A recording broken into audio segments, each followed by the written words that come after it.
Praise the lord. ఈరోజు దేవుని వాక్యము యెషయా గ్రంథము 41వ అధ్యాయము 9-10 వచనములు. భయపడకము, నేను నీ దేవుడనే ఉన్నాను. ఈ మాటలు ఎవరిని ఉద్దేశించి పలుకుతున్నాడు? యాకోబును ఉద్దేశించి. 8వ వచనంలో చూస్తే, నా సేవకుడైన ఇశ్రాయేలు, నేను ఏర్పరచుకున్న యాకోబు అని ఉంటుంది. యాకోబు ఎలాంటి పరిస్థితిలో ఉన్నాడట?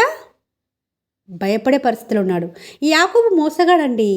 మోసం చేసే వాళ్ళకి భయం తప్పనిసరిగా ఉంటుంది. దీన్ని బట్టి అర్థం చేసుకోవాలంటే, మోసగాడు తండ్రిని మోసం చేసి అన్నకి రావాల్సిన దీవెనను దొంగిలించాడు, తీసుకున్నాడు.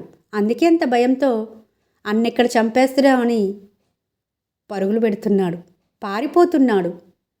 తన మేనమామ దగ్గరికి పారిపోతున్నాడు.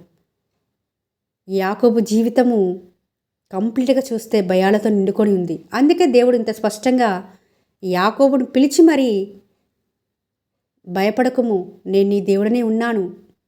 ఇకనైనా నీ మనసు మార్చుకున్నావు కదా, ఇశ్రాయేలుగా చేయబడ్డావు కదా అని మాట్లాడుతున్నాడు. ఇంకో సందర్భంలో చూస్తే, యోసేపు బ్రతికి ఉన్నాడని, ఐగుప్తు మీద ప్రధానమంత్రిగా చేయబడుతూ వచ్చినాడని ఆ వర్తమానము తన కుమారుల చేత విన్నప్పుడు, ఐగుప్తునికి వెళ్ళాలా వెళ్ళొద్దని భయపడుతున్నప్పుడు కూడా దేవుడు ఈ విధంగా మాట్లాడి ఉంటాడు. భయపడకము, నేను నీకు దేవుడై ఉన్నాను, నిన్ను కాపాడుతాను, నువ్వు వెళ్ళు, నిస్సందేహంగా భయం పెట్టుకోకుండా వెళ్ళు అని ధైర్యపరుస్తున్నాడు. ఎవరైతే దేవుని చేతనే ఈ మాటలు పలికించుకుంటూ ఉంటారో, చెప్పించుకుంటూ ఉంటారో, ఈ మాటలు వింటూ ఉంటారో, వాళ్ళకి ఇంకా భయం అవసరం లేదండి.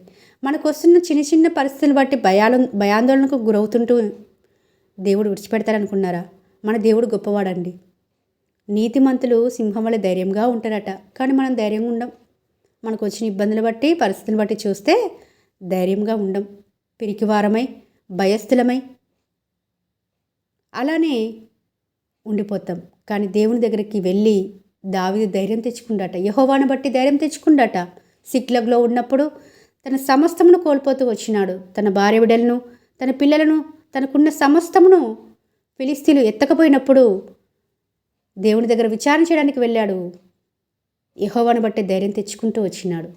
మనం ఒకవేళ భయాందోళన గుండా వెళ్తున్నప్పుడు దావీదు వలె దేవుని దగ్గర విచారణ చేసేవారిగా ఉన్నప్పుడు మాత్రమే ఆయన ఈ వాగ్దానం మనందరి జీవితాల్లో నెరవేరుస్తారని ప్రభుపేట మనవి చేసుకుంటూ, మీ సహోదరి ఎలిజబెత్ రాణి.